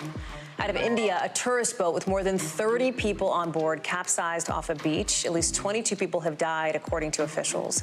A police officer says rescue teams are still working to find the people who are missing. The officer said it seemed like the boat may have capsized because it was overcrowded. A government minister said 4 people went to a hospital in critical condition. Out of Canada, take a look at this. Wildfires out in the western part of that country. That's why Alberta officials declared a state of emergency. More than 100 fires have been burning. Nearly 30,000 people have had to evacuate. And from Australia, you're looking at the moments the rescuers found a woman who'd been missing for 5 days out in the wilderness. Look at her. She's waving for help. So you're like, wait, 5 days? How did she survive? She had lollipops in her car and wine. So she drank the wine and had the lollipops. Police say she left for a vacation. Her family got worried when she didn't check back in with them. Her car apparently got stuck in mud more than 35 miles from the nearest town. She had no cell service and didn't try to walk because of a health issue. After police found her, she went to the hospital to be treated for dehydration. Coming up here on the show, a bunch of treasure hunters are heading to California. What it has to do with all the crazy weather the state got this year. Coming up.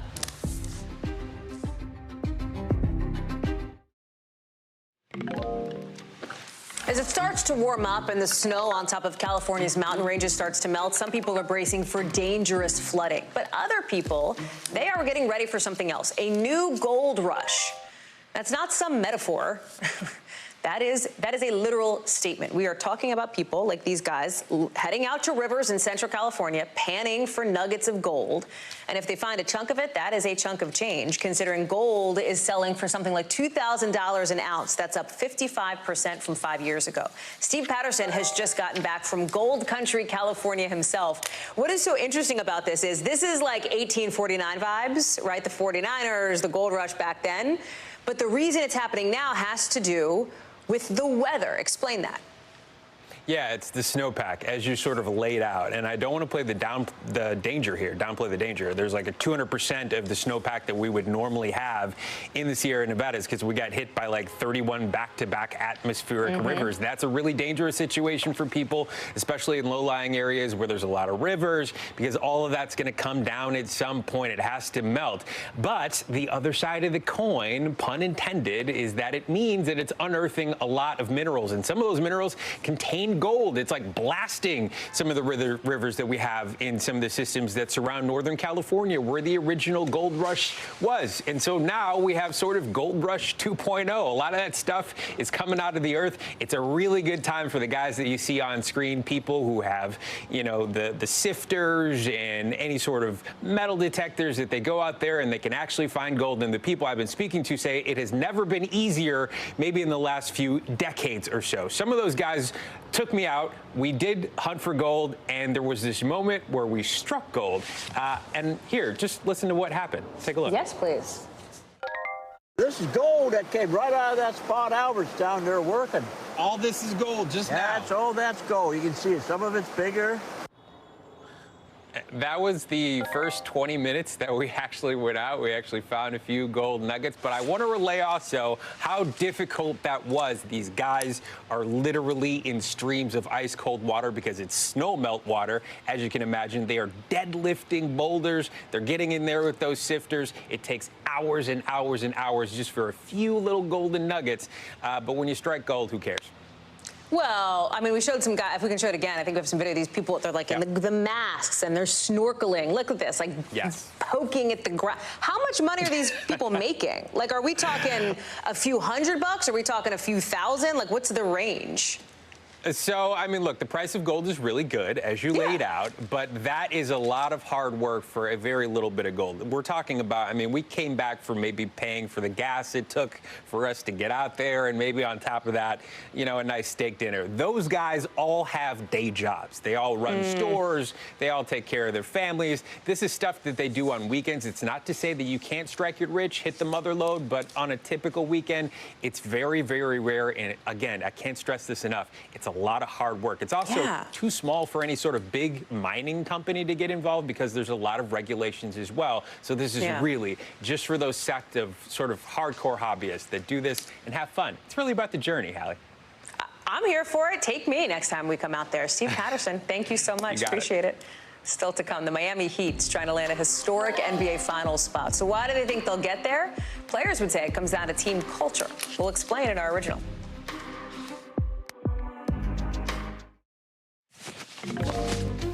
So tonight's original now with in-depth reporting on a topic we've been watching. And tonight, the Miami Heat are looking to get one step closer to the NBA Finals and maybe a step closer to NBA history. Why? Because they're the 8th seed, and only one other 8th seed has ever made the championship.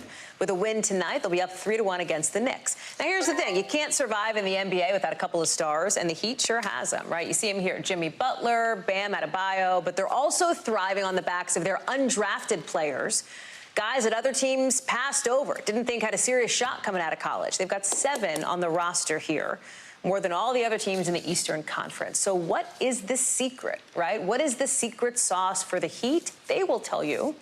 It's the culture. Sam Brock explains. Success has been synonymous with Miami Heat basketball for years. The championship banners and retired jerseys on the walls speak to that. But you'd also be hard-pressed to find another squad in sports more clearly embodying the definition of team. What does Heat culture mean to you? To me, it's about not making any excuses. To me, it's about finding ways and finding solutions to be successful, even when everything's stacked against you, and being relentless in that pursuit. Already this postseason, the Heat have turned heads. Jimmy Butler's jaw-dropping 56-point performance against the Bucks and circus shot a game later to help knock off the conference's top seed has captured headlines and imaginations. But just as stunning, who's stepping up after a rash of injuries? The undrafted players comprising the team's core. Guards Gabe Vincent and Max Strus, who in 2019 was fighting for NBA survival on a 2-way contract with Boston. Did you think that a couple of years later, you'd be starting on a playoff team in Miami? I don't know if I was going to be in Miami. That was a surprise, but I think, you know, being a big contributor on a playoff team, I definitely saw that. I'm sure people think I'm crazy, but I saw it the whole time. I believed in myself. And belief is the backbone of Heat basketball. Previous championship teams have featured the likes of Shaq and Dwayne Wade in 2006, then LeBron, D. Wade, and Chris Bosh, the Heatles. This year's team is centered around Butler and Bam Adebayo, and a whopping 9 undrafted players, 7 of whom have logged minutes in the playoffs. I mean, this year's team is the epitome of Heat culture. Included in that group, The man they call the OG, Udonis Haslem, who doesn't play as much at 42 years old, his final season, but exemplifies the system's success. You kind of started this trend. So when you walk in this locker room or in this organization, we don't look at you as undrafted. We look at the potential that you have. We look at a guy that has the opportunity to help this team. It's a curious contrast to a franchise run by one of the highest profile, splashiest names in NBA history, Pat Riley, constantly attracting stars. But make no mistake, Haslem says there's a secret formula to sparking that fire. I think when people go to these draft camps and, they look at all these different numbers and what guys did in college, you really can't measure the heart of a guy. You really can't measure the grit of a guy. We think we're supposed to win, and it's not an underdog story for us. We're supposed to be here. We're supposed to be winning these games, and we're going to keep doing that. With the matchup against the rival Knicks now underway, these players are savoring the moment and hoping nobody sells them short. Championship on 3, 1, 2, 3. Championship. What do you see as the possible outcomes for the playoffs this year for your team? Sky's the limit. You think a championship is possible? Absolutely. Sam Brock is live for us now outside the Kaseya Center in Miami. So then, are you betting on the Heat? What's the deal? Why? You just do this to watch me squirm. I'm convinced, Hallie. Yes, I do like the Heat. I think their chances are very good of winning tonight. You know I grew up in New York. But yes, I like the Heat. They have an incredible team. Might I just say, by the way, you talked about all these undrafted players. Yes. They have Jimmy Butler, who is a 6-time All-Star, and Bam Adebayo, a 2-time All-Star. So they have a lot of talent up and down the board, drafted, undrafted. It's an incredible culture, an incredible team. Well, you talk about some of the more veteran, because again, it is amazing. All these players who other teams basically, candidly, passed over, but they've got a coach who knows what's up, right? They've got people in the organization who know what's up, who've been there, who've won, vets. They have people who a lot of people think to be best in the league. This is a team that knows what it's like to win. Top down, no question about it. So Coach Spoelstra is considered, Hallie, to be schematically probably the best coach in the NBA. If he's not the best, he's top 2 or 3 along with Steve Kerr of the Warriors. You have Pat Riley, who has 9 rings across all these different job descriptions, coach, executive, and of course he's got the hair. And you're in Miami, and when he shows up with all those rings on his fingers, how do you not subscribe to what that guy is telling you? So yes, it is a cultural thing, but this one team has more undrafted players than the rest of the Eastern Conference teams combined. I know, it's amazing. They got to be doing something right. Wait, did you tell the players that you interviewed for the Heat that you're a Knicks fan? You know what? I might have let it slip once or twice, but I tried to keep it kind of under wraps for a little bit. Appreciate you. Thank you. We'll be watching tonight. Thanks. Top Story picks it up right now.